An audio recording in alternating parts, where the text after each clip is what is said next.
Hi, my name's Nick Goodwin. I head up the new business team here at Gravitas Build, and today I'm over at our Dudley project to see how it's progressing. Twists and turns in the sun, it beats down and it burns, but I keep on pushing through.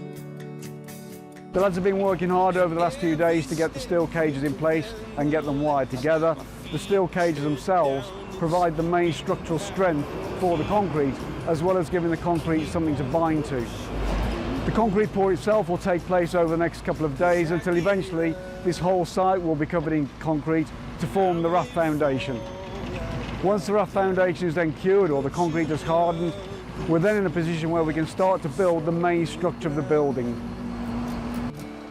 Yeah, I get up and I may fall right back down, but your love lifts me back to solid ground.